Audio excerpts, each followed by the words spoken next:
अच्छे काम कर लेंदा जी, क्या नाटना पड़ता। किसी की रैली हो, सब रोहतक के मैं, अरे अपने अपने इलाके ने मजबूत कर लियो ने। हमने अपना बाहर हांडन की बजाय अपने अपने इलाके मजबूत करने चाहिए। अभी कुछ दिन पहले चीफ जस्टिस ऑफ इंडिया ने जिस तरीके से बयान दिया, उसके बाद युवा में आक्रोश है और कहीं न कहीं सोशल मीडिया पर जो है वो कोकरोच जनता पार्टी बना ली है, उसको लगातार युवा समर्थन कर रहे हैं। देखिए सही है, बच्चों का कसूर नहीं, यूथ का कसूर नहीं।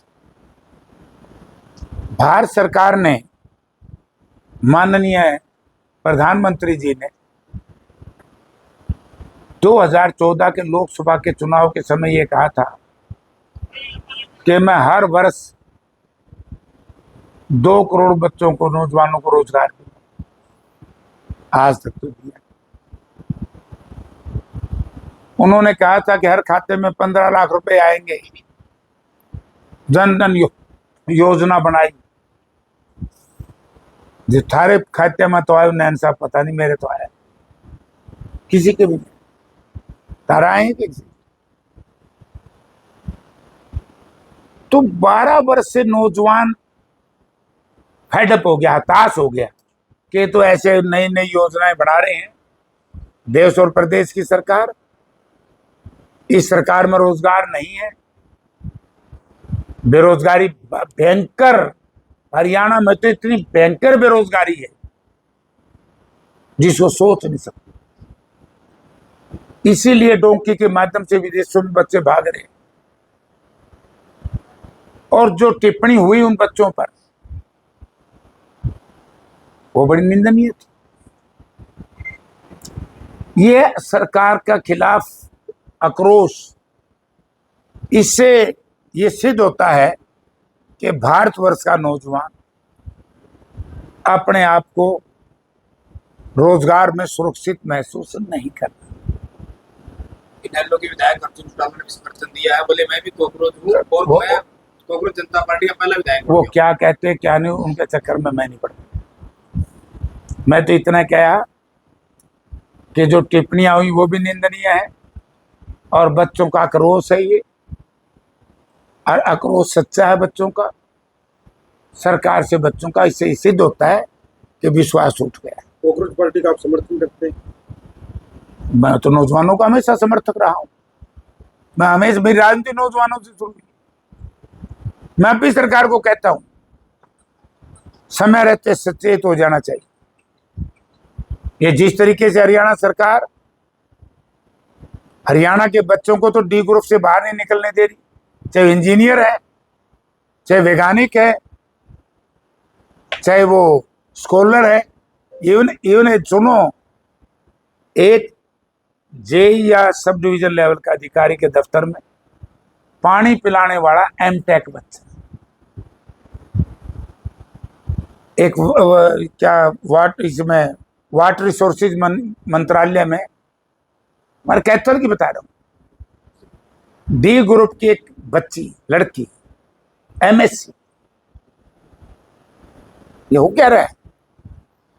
क्लास 1, क्लास 2, ए ग्रुप, बी ग्रुप, ये कहां के लोगों को मिल रहा है? बाहर के लोगों को। और फिर कहती है सरकार बिना खर्ची, बिना पर्ची, बिना खर्ची के, बिना पर्ची के बाहर के बच्चे कैसे लग रहे हैं? तो मैं तो हमेशा से नौजवानों का समर्थक रहा हूं और आज भी उनका समर्थक हूं। करीब 8 महीने बाद कल रोहतक में सद्भावना यात्रा का जो समापन हुआ, वहां पर उम्मीद थी भूपेंद्र सिंह हुड्डा आएंगे, जयप्रकाश जेपी आएंगे, कुमारी सहज आएंगे, कैप्टन यादव आएंगे, ऐसे बहुत सारे नेता आएंगे, लेकिन वहां कोई भी नहीं है। देखिए, मैं तो पहले कह चुका था, ये जो यात्रा निकाली गई, पहले तो यहां सद्भावना पहले से थी। हरियाणा में कोई इस प्रकार की बात नहीं थी। पार्लियामेंट के चुनाव मैंने लड़ा, असेंबली भी लड़ी, हम सब ने मिलकर लड़ी। हमारा भाईचारा बहुत बढ़िया है। विजेंद्र सिंह ने अपने हिसाब से यात्रा शुरू की, पार्टी की कोई राय नहीं जानी। हम लोगों से तो कभी पार्टी का विचार विमर्श नहीं हुआ। उन्होंने अपनी मर्जी से शुरू की थी। पार्टी ने ना मुझे हमसे किसी भी सांसद से, किसी विधायक से पूछो। लेकिन तो स्पीकर कुलदीप शर्मा कह रहे हैं जिसके अंदर कांग्रेस है वो तो आगे यात्रा में, लेकिन जो कांग्रेस में है वो नेता नहीं है। पहले पूरा तो कर लूं। और मैं पहले भी कह चुका था, पहला तो मेरा आगे औचित्य नहीं था, क्योंकि विजेंद्र सिंह की राजनीति बीजेपी से शुरू हुई थी। पहली बार सांसद बीजेपी से बने थे, फिर कांग्रेस में आए थे जब इनका टिकट का बीजेपी का फैसला हो गया। उन्होंने टिकट नहीं। लोगों में जो गुस्सा है कि जब 3 कृषि कानून जिनकी सजा अब जनता भुगत रही है, जो अब मैं कह रहा हूं, जो आज अर्थव्यवस्था खराब हुई है देश की और हरियाणा की, ये उसी सिस्टम से जुड़ी हुई है। जब केंद्र सरकार 3 कृषि काले कानून लेकर के आई थी किसान विरोध, तो उस वक्त विजेंद्र सिंह हो चाहे कोई और, अगर ये सरकार का पक्ष ना करते, किसानों में गुस्सा है, ये तो तुम भी मानोगे।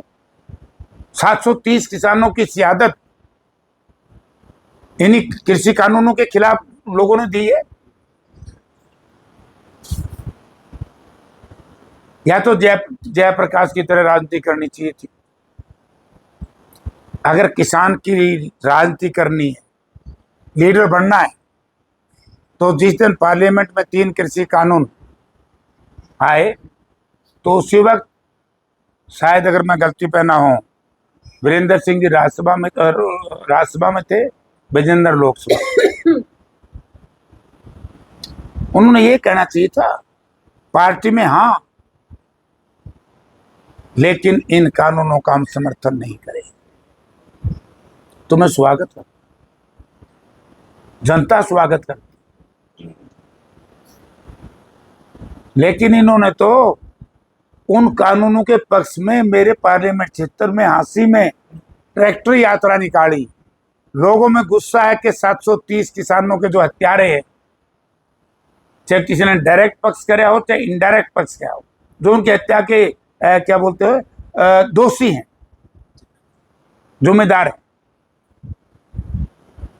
अगर जयप्रकाश आप ऐसी यात्रा में जाएंगे, क्योंकि मुझे टिकट पार्टी ने दी है, लेकिन मुझे बनाया है, बहुत बड़ा योगदान है किसान वर्ग का।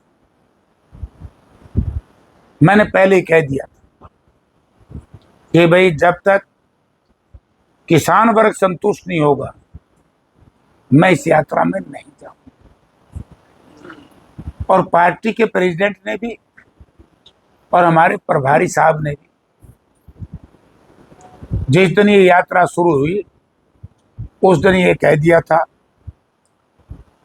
कि भाई ये पार्टी की यात्रा नहीं है। राइट। अब राहुल जी गए, अच्छी बात है, और राहुल जी हमारे नेता हैं, वो तो और भी कहेंगे कि और भी भाई कोई यात्रा करना चाहता है तो करे, मेरा आशीर्वाद उनको भी है। और विशेष तौर से नौजवानों को कह के गए। लेकिन इसमें चक्कर आ गया ना कि किसान विरोधी जब कानून पास हो रहे थे, ये लोग उनके पक्ष में थे, इसलिए ये जनता कहती है कि जो किसानों की शहादत देनी पड़ी किसानों ने, ये लोग शामिल हैं, किसानों के हत्यारे। अब ऐसा ही मामला मेरे पे भी हुआ था 1998 में, स्वर्गीय चौधरी बंसीलाल की सरकार में किसान मरे थे मंडियाली में। मैं हरियाणा विकास पार्टी में था और जनता इस बात की गवाह है, मैंने पार्टी लाइन से ऊपर उठ करके मंडियाली में किसानों का समर्थन किया था। मैं एमपी था, मुझे पार्टी से निकाल दिया, कोई बात नहीं। अगर त्याग की भावना है, किसान के प्रति हमदर्दी है होती, तो उसी दिन पार्लियामेंट में खड़े होकर के ये कहना चाहिए था कि हम किसान वर्ग से आते हैं, हमारे पूर्वज किसानों के हमदर्द रहे हैं, हम ऐसे कानूनों का समर्थन नहीं करते, तो सारे लोग ही लग जाते, यात्रा करने की आवश्यकता ही नहीं पड़ती। क्या लगता है आपको संभावना बड़ी है इस यात्रा से? वो तो हमने कल देख के लिया होगा रोहतक में सारा। मैं वो बात करूं यार, कमाल की बात है, एक बात सोचो, कोई एमएलए नहीं, कोई एमपी नहीं, क्यों नहीं? सारा ने जनता से डर लगा है कि भाई जनता का विरोध बहुत औखा हो जाएगा अगर इनका साथ दे दिया। पंजाब में देख लो, अकाली दल ने साथ दिया था, बहुत ताकतवर पार्टी थी अकाली दल, आज भी लोग उससे दूर हैं। तो भाई हम क्यों कर मरा? नंबर 2, कौन क्या कहता है, लेकिन मैं और बात कहता हूं, किसी की रैली हो, सब रोहतक के मैं, अरे अपने अपने इलाके ने मजबूत कर लियो ने। एक कहावत है, घरा खीर सो बाहर।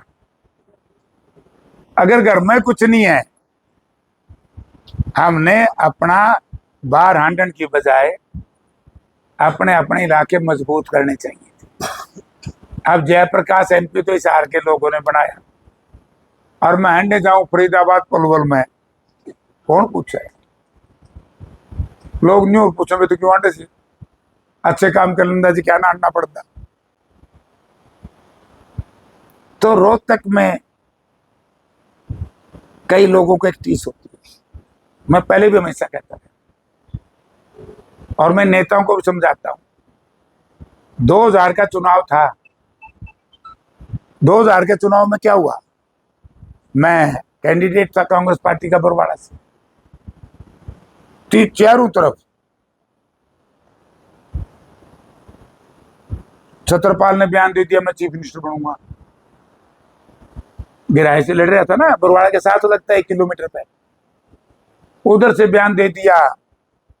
कांग्रेस से लड़ रहा था ये वीरेंद्र सिंह उचाना से, बोला मैं मुख्यमंत्री बनूंगा।